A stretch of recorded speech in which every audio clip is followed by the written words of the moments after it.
tinamad tayong mag-upload dahil nga sa nag-expire yung ating Premiere Pro. Pero okay na ngayon. So far, na-installan ko na ng bago.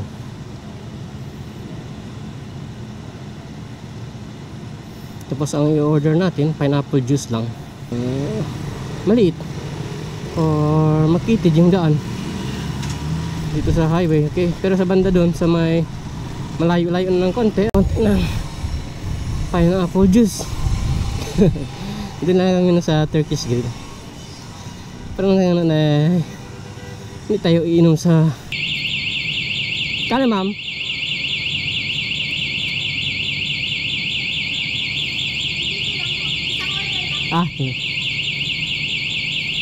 YouTube channel dahil sa yung ating Premiere Pro, okay? Yung ginagamit kong ginagamit kong pang-edit sa Welcome to my party, we're just getting started. A life is a dream or a nightmare scarring. Hand me a drink cause I think I'm going all in. 12 po akong umalis ng bahay. Sabihin, more or less ngayon ay mga almost 1 o'clock na. Yung iba saka palang kakain, okay? Kaya yan.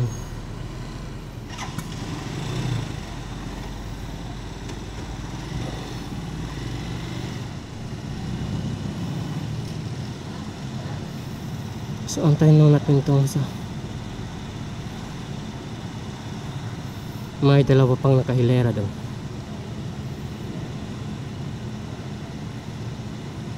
Tapos ang i-order natin, pineapple juice lang na large kasi uhaw na uhaw ako.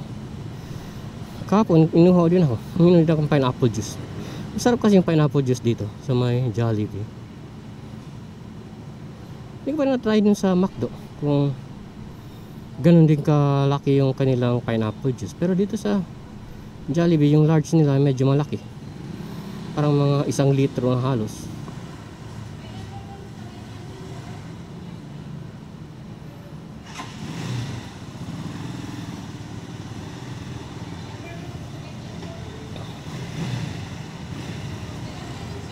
Si pineapple juice lang large.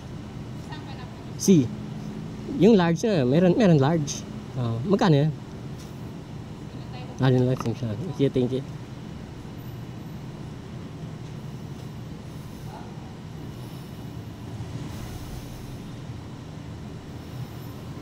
So, hindi nila alam kung anong presyo ng pineapple juice.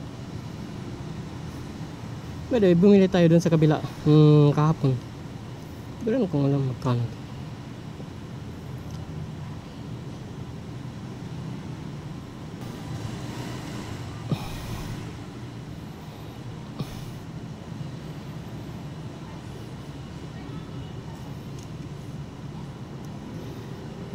Doon tayo iinom sa may Turkish Grill.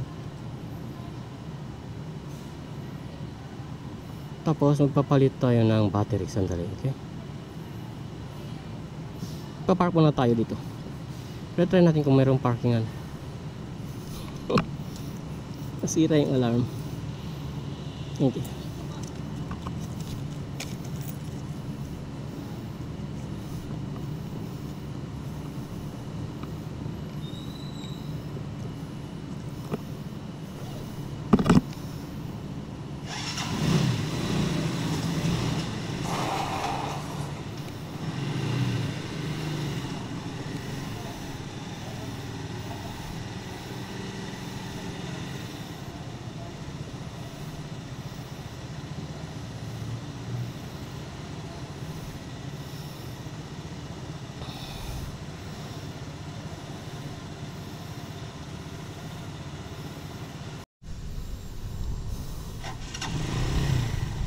Mic test, microphone test.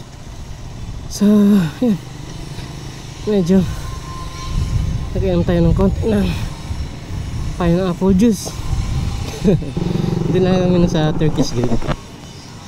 Pero ngayon hindi tayo iinom sa tabi ng daan, di ba? So anyway, medyo mahirap pong babaybay dito. Yan. So yun siya, ay medyo marami pong dumadaan. Kaya pag hindi mo maunahan, o hindi ka makauna, mahihirapan ka talagang babay-bay doon. Kung halimbawa palabas ka mula sa mall, okay, dun sa may Yubenko. Kasi medyo maliit po yung daan nyo, maliit yung daanan dito, Maria Clara. Doon sa dito sa may bandang dito ditong banda. Pero kung halimbawa dito doon na sa may Kabaluay, medyo malawak na po yan, mga 4 lane na siya. Dito lang naman so far, dito lang naman medyo maliit or makitid yung daan dito sa highway, okay. Pero sa banda doon sa may malayo-layo na ng konti ay medyo malawak na yung daan niya. Kasi 4 lane po yan siya, 4 lane yan dapat.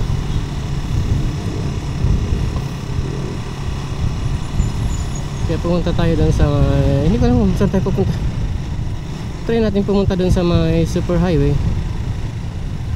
habang maaga, kasi mamayang hapon ay marami na namang checkpoint na nakaabang dahil nga sa election gun ban, di ba? Dito sa may Zamboanga City may election gun ban po na yung maiwasan talagang maraming mga checkpoint. Kasi yun naman trabaho nila, di ba? Para maiwasan yung mga mal element kumbaga sa election,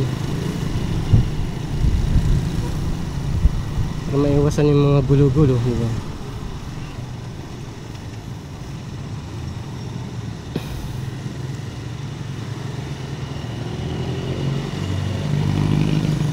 Kaya papasok tayo dito sa may ano to? Lunsuran ba ito? Ayos, lunsuran yun.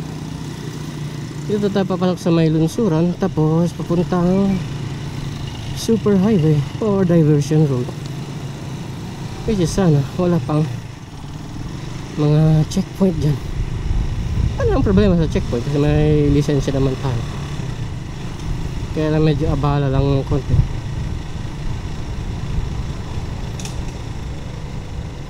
So at least na-testing natin ng malayo-layo itong motor.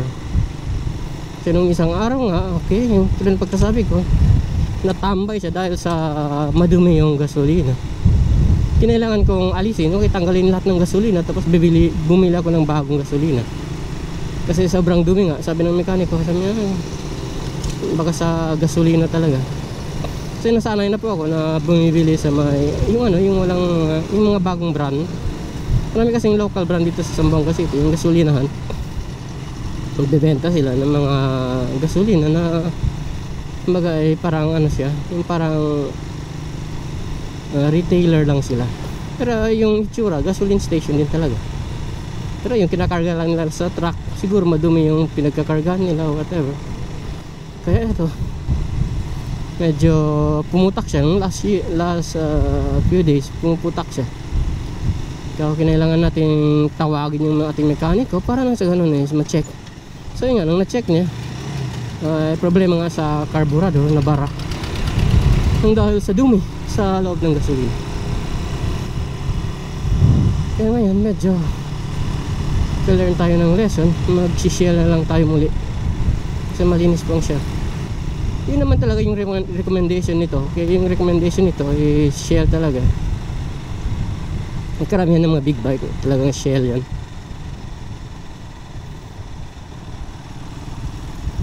So anyway, buti nga hindi umuulan, di ba? Hindi pa naman umuulan or hindi umulan. Kasi kung umuulan to ay talagang magkakaproblema tayo. Subukan natin dito sa diversion road, ilayo-layo na rin siya ng konti. So, kasi may gasolina pa naman tayo. Kasi nakargahan ko to ng 200 kanina. So medyo lalayo-layo tayo ng konti.